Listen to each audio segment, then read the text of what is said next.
Graça e paz, você está no Café com Palavra.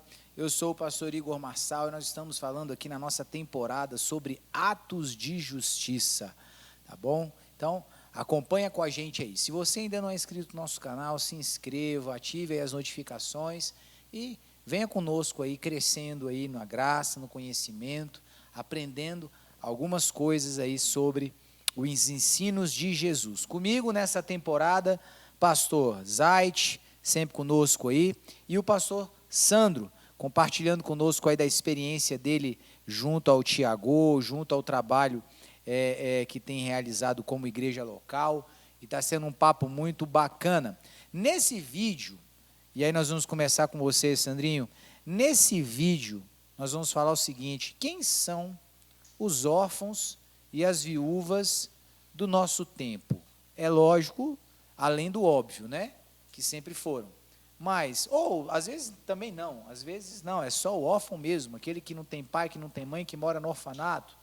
Mas o que entender? Quem é esse a quem nós dirigimos o nosso olhar quando a Bíblia fala sobre essa pessoa nessa condição? O que você me diz aí sobre isso? Legal.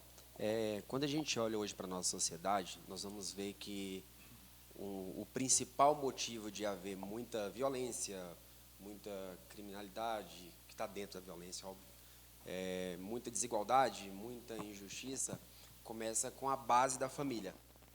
Então, a família ela é a base da sociedade, é tanto que a gente vive uma guerra cultural hoje muito grande, né? Graças a Deus a gente está conseguindo romper muita coisa, e uma deficiência ou uma distorção nessa estrutura familiar, ela acarreta consequências terríveis. Quando a gente fala no processo de orfandade, claro, existe a questão da falta, né, do pai, da mãe, mas não é somente isso, porque muitas vezes a gente vincula isso somente à questão da provisão, né?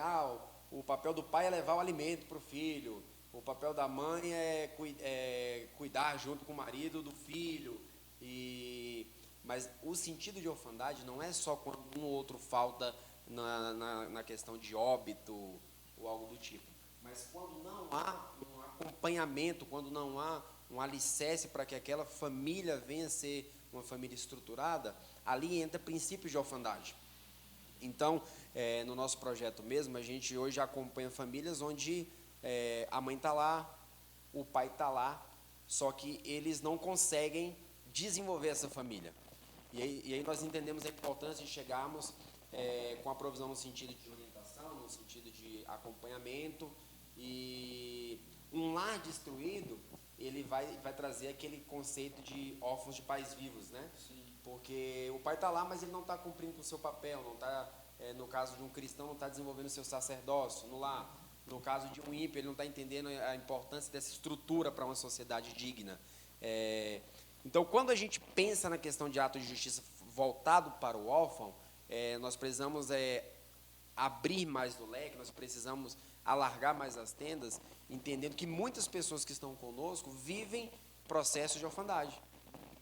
E isso vai trazer malefícios para o casamento futuro, vai trazer problema para uma convivência harmoniosa em ambiente secular, em ambiente corporativo. Nós vamos ver pessoas com excesso de carência, porque não houve essa provisão. Não houve esse cuidado, digamos assim. Na questão da falta, também não é só no sentido de... porque isso ficou muito batido, né? Perdeu o pai, perdeu a mãe. Não, mas tem muito pai que está vivo, mas está preso, está com dependência em drogas, e aí ele não consegue cumprir com o seu papel de pai. Nós temos muitos casos assim, onde o pai está preso, e aí nós temos que fazer essa ponte. Continuar cuidando do pai, visitando o preso, mas também dando assistência para a família. Hoje nós temos um caso assim de uma pessoa conhecida nossa, onde o pai está preso e está quase saindo, e a gente tem que cuidar dele, tem que tentar reinseri-lo na sociedade, mas também temos que cuidar da família. O pai não morreu, mas ele não está conseguindo, né, pegou muitos anos de prisão, ele não está conseguindo educar esse filho. Entendi. Então, o filho, ele está abandonado. E aí, nós como igreja, entendendo a importância do ato de justiça, a gente chega e dá continuidade. Opa, o pai saiu, beleza, o pai saiu, tem condições de cuidar, então a gente se afasta um pouco, porque a gente cumpre o nosso papel naquele momento. Uma coisa muito importante que eu acho, Igor, nessa questão, tanto do órfão, quanto da viúva, quanto do estrangeiro, quanto de comunidades quilombolas, quanto de comunidades ribeirinhas, porque muitas vezes a gente terceiriza essa responsabilidade para a igreja e instituição. Sim. E isso não pode acontecer. É mais ou menos assim, a igreja não faz, a igreja não cuida do órfão, a igreja não cuida da viúva. E nós vamos ver, cara, isso é sensacional. Quando Paulo faz recomendações, o que ele vai falar? De quem que é o papel de cuidar inicialmente do órfão, da viúva? É do familiar. Então, antes de eu terceirizar para o Igor, para o irmão de outra congregação, eu, como familiar, eu tenho que cuidar. E aí, a partir desse momento que eu estou cuidando da viúva da minha família, estou cuidando do órfão da minha família, eu estou cuidando, beleza. Eu não preciso terceirizar essa responsabilidade para o outro. E durante muito tempo ficou aquela ideia de que a igreja não cuida do órfão, a igreja não cuida da viúva. Tá, mas nós fazemos parte desse corpo. Quando eu falo que a igreja não está cuidando, subentende-se que eu também não estou cuidando. Eu também estou no pacote. Porque eu estou no pacote. Né? E você limitar essa questão. E nós vamos ter, convivendo conosco o tempo inteiro, pessoas que precisam ser abraçadas por um ato de justiça. Sim. O tempo inteiro. Órfão, viúva, um estrangeiro, uma pessoa que está precisando de uma causa na justiça, uma pessoa que está precisando de medicamentos, uma pessoa... Isso é interessante. O marido está vivo, a mãe está viva, só que ele está numa situação de invalidez. É verdade. Ele não consegue ser um provedor para a sua casa. E aí a gente tem que olhar com uma visão muito mais ampla.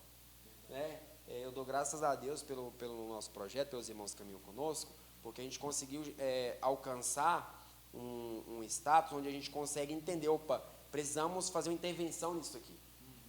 Está vivo, estão tudo ok, tal, mas precisa de uma intervenção, porque isso aqui vive um processo de viuvez, de orfandade, e aí é nosso papel estar cuidando. Fazer, né?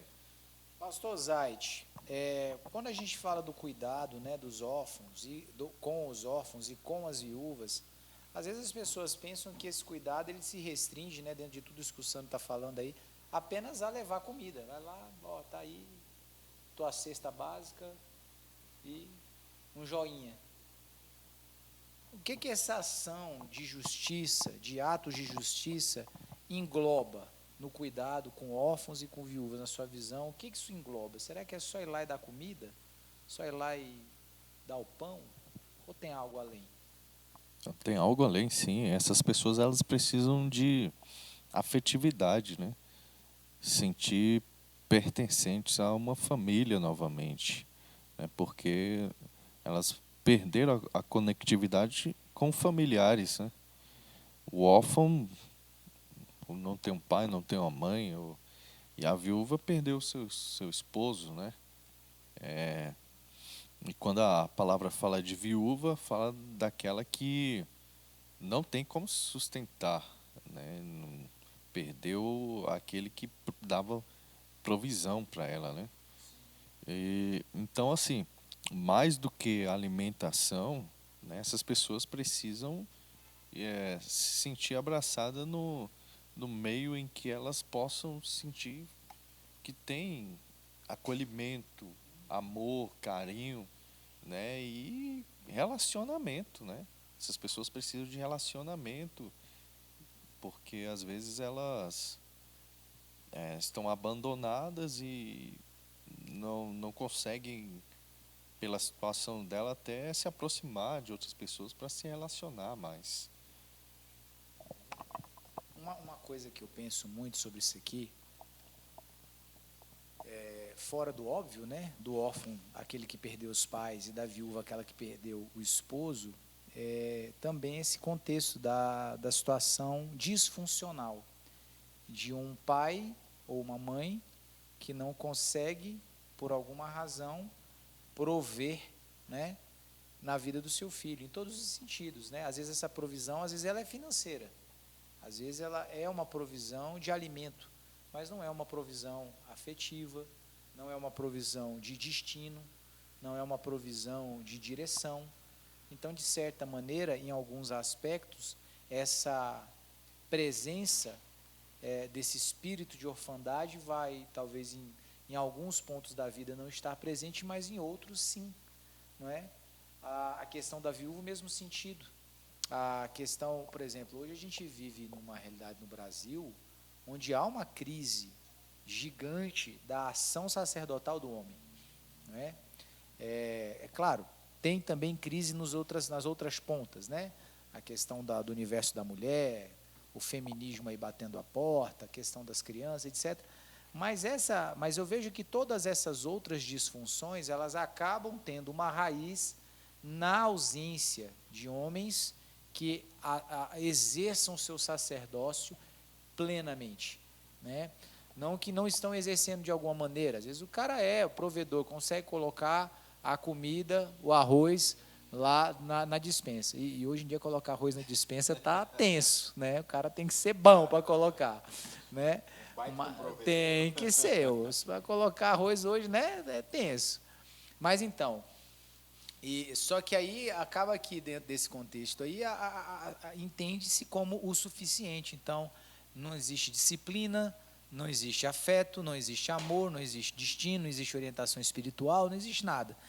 Então, a igreja, dentro desse contexto de atos de justiça, vislumbrando isso aqui, o que eu vejo? Eu acho que devemos ter um olhar apurado para isso, né? E aí não tem jeito, eu acabo enxergando que, de certa maneira, tudo acaba voltando para esse sistema religioso que a gente insiste em muitos lugares a viver, que prejudica tudo no processo, né? Porque às vezes a gente está construindo ações dentro da igreja, construindo algumas atividades, algumas situações, mas objetivando inúmeras outras coisas, menos o que deveria objetivar. Por exemplo, deveria haver, eu penso assim, uma construção dentro do ambiente das igrejas locais para ajudar os homens a entender o seu papel como homem, a ter uma conversa alinhada, a aprender a ser pai. Eu acho que aprender a ser marido, aprender a ser, primeiramente a se resolver, né? Porque muitas vezes isso acontece, porque o cara não recebeu isso, não teve isso. Aí vive aquela síndrome do Peter Pan, né? Não quer crescer nunca.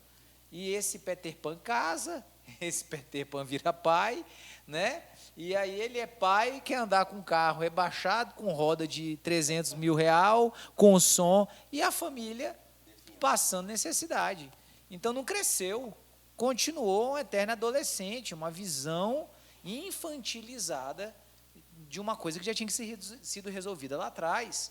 Então acaba que esse pai infantilizado vai se tornar, vai gerar em algum nível orfandade no seu filho e viuvez na sua esposa, tá? Então eu penso que, como prática de atos de justiça, nós precisamos aprender a pensar mais nisso, criar dispositivos dentro do contexto nosso de igreja local para ativar isso daí, para minar esses construtos aí que só vão trazer prejuízo, né? E isso dentro de um contexto de igreja local, dentro de um contexto de sociedade, de pensar, nós precisamos promover esse tipo de atividade, promover esse tipo de ação, tentar aproximar de homens, de famílias, de mulheres, esposas e tal, para ajudar nessa construção. Mas tem que começar em casa primeiro, né? Ter pessoas preparadas para isso, porque não adianta, né? Um órfão vai gerar o quê? Sim. Outro órfão. Mais ou menos por aí, Sandro? Um dos versículos que fala mais sobre um livro, né, bíblico, que é o livro de Tiago, que fala bem sobre essa questão de atos de justiça. Quando ele fala lá no capítulo 1, versículo 27, ele não vai falar para levarmos coisas para o órfão e para a viúva, mas vai falar para visitarmos em suas necessidades. Então não tem a ver com dar coisas. Isso é muito relacionado ao ativismo social. Sim. Né? Quando a gente fala visitar em suas necessidades, nós já tivemos casos já de famílias que tudo que a pessoa queria era uma pessoa para conversar. Essa era a necessidade. Gastar um tempo. No dia das mães, estamos aqui contigo, dá um abraço. Cara, e a gente já vai com aquela visão ativista Pega, desce a cesta básica, desce sei o quê, vamos fazer uma ação, chama os meninos da rua, tudo. Às vezes o que eles queriam era só uma pessoa para gastar um tempinho com eles jogando bola na rua. Quantas vezes a gente faz isso? E eu aprendi, a gente já vai preparado, deixa as coisas dentro do carro, que se precisar, nós já estamos lá com a provisão, nesse sentido. Mas eu aprendi a ouvir. Às vezes você chega lá, não precisa de nada. Já teve situações, Igor, você vê como que esse ativismo precisa ser desconstruído na questão de atos de justiça. Já teve situação de a gente chegar na casa de uma viúva, era uma viúva e 3 órfãos na mesma casa, porque ela era avó, viúva, e os órfãos tinham acabado de perder a mãe, e pai também. Chegamos lá, o que ela estava pedindo, nós estamos passando fome, precisamos de alimento, alguém tem que vir nos socorrer. Aí a gente foi, com tudo pronto dentro do carro, e nós descemos, e aí eu entrei dentro da casa. Quando eu cheguei dentro da casa, de fato, tinham 3 crianças órfãs, uma senhorinha e uma moça deficiente. Até esses dias a gente estava cuidando deles, foram embora para o Nordeste agora. Quando a gente chegou lá, eu olhei do lado, a gente cria o hábito de observar, eu olhei do lado, tinha uma pilha, assim, acho que devia ter umas 40 cestas básicas. Você sabe o que é isso? É a pessoa da igreja que chega lá e fala, opa, tá aqui, eu vim trazer a cesta básica, puf, e vai embora. Não gasta um tempinho com a pessoa, roupa, tava caindo roupa por cima da gente. Tava quase fazendo bazar lá. Quase fazendo bazar. A menininha pequenininha lá de 3 anos, até a minha esposa falou bem assim, tem que quebrar essa cultura aqui da casa dela. A menininha já chegou, tio, me dá R$5 para eu comprar um negócio. E aí a gente começou a ensinar, não deve pedir as coisas, cuidado com os abusadores, tem pessoas que vão vir, toma cuidado com isso. E aí conversamos com a mãe, falamos, essa casa, a estrutura está mofada, vai fazer mal para as criancinhas, vamos ver um outro local. O que ela precisava, na verdade, era de conselhos. Sim. E aí muitas vezes a gente já chega com um bocado de coisa para dar, dá a cesta básica, dá não sei o quê, leva brinquedo. Esse ativismo ele precisa ser desconstruído, porque se eu de fato me preocupar com meu irmão, se eu de fato entender que onde Jesus chega, ele transforma um ambiente, cara, eu vou gastar mais tempo. Não precisa cuidar de 50 famílias, não. Cuida de uma, mas cuida bem cuidado. Sim. Vou gastar mais tempo. Se eu não conseguir suprir, eu vou chamar uma pessoa que pode me ajudar. Eu vou me preocupar. Eu vou gastar tempo orando por ela. E isso aí são atos de justiça. É porque a gente limita a dar coisas. Né? Não, porque lá em Tiago fala que a verdadeira religião para com Deus o Pai é visitar os órfãos e as viúvas. E aí, porque fala que não pode chegar lá de mão vazia. Se a pessoa está com fome, você não pode deixar a pessoa com fome. A gente isola pedaços de versículos, sendo que a realidade daquilo é muito mais ampla. A realidade se preocupe com o próximo, em suas necessidades. Não quer dizer que é só levar alimento, mas em suas necessidades em geral. É muito forte isso, né? Porque acaba que a gente aquela velha máxima, né? Na ânsia de querer fazer o certo ali, de fazer o que a gente precisa fazer de verdade, mas porque a nossa orientação, né? A nossa perspectiva de como executar aquilo está manchada, a gente acaba fazendo errado, né? Fazendo o que deveria fazer, mas da maneira errada. Aquela velha história do Acã com a arca. Né? Levar a arca. Era o que tinha que fazer? Era. Mas era no carro de boi? Não. Então, essa percepção, né, ela precisa ser muito discernida. Né? Esse texto de Tiago que você posicionou aí, né? A palavra... que é usada lá, né? Visitar os órfãos e as viúvas nas suas tribulações, algumas traduções vão falar tribulações, né? A palavra é tilipsis, e ela fala sobre isso, né? Momento de pressão, aquilo que está sendo uma pressão na vida daquela pessoa, né? Uma opressão, uma aflição, uma angústia, um dilema. Isso é muito amplo, né? É igual ele está falando, às vezes não é comida, né? Às vezes é outra coisa, às vezes é outra situação. Ó, eu tenho um exemplo fortíssimo disso aí no meu prático de missões no sertão. E a gente estava naquele processo de visitar as casas e tal, e aí sim, igual você falou, a gente sempre está preparado. A gente levou cestas básicas e tal. E aí, quando você vai para um sertão da vida, Ainda que você leve um caminhão, nunca é suficiente. E aí a gente foi na casa de uma senhora, viúva, ela estava lá, viúva, com um filho deficiente, né, mental. E aí nós sentamos lá, casa de barro, sabe aquele lugar que a maioria das pessoas que talvez estão vendo esse vídeo só viram isso na televisão, nunca viram isso na prática, uma pessoa numa situação daquela, bem limitada. E aí a gente chegou lá, não tinha luz, não tinha água, não tinha assim, elétrica, nem encanado, né, era tudo muito simples. Entramos na casa daquela pessoa e a primeira coisa que vem na cabeça, tem que colocar comida aqui de alguma maneira. E aí eu falei, olha, vai ter lá, a gente vai ter a celebração lá, né, como eles chamam o culto lá. Eu preciso muito que a senhora vá, porque lá o pessoal vai sortear, a mecânica do pessoal lá era essa. A gente estava, né, a serviço de uma outra agência, estávamos acompanhando, tinha a mecânica deles. Vamos lá e tal, vamos ver se a gente consegue fazer algum jeito de chegar a isso aqui e tal.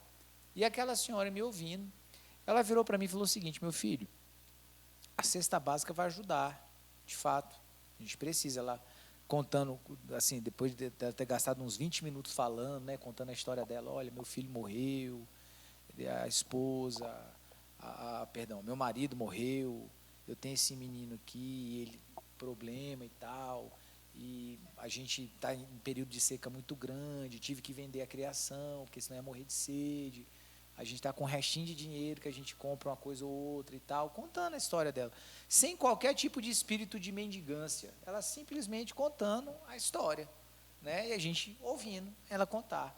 E é lógico, você ouvindo aqui, você associa as coisas. E aí, quando eu falei essa questão, olha, vai lá e tal, a gente vai fazer, tentar de tudo, e pá, ela falou, olha, antes disso, a gente tinha lido um pouquinho a Bíblia, antes de começar a entrar nesse assunto, das conversas. Ela disse assim, olha, sabe o que mais importante aconteceu aqui hoje? Eu, não, o que foi?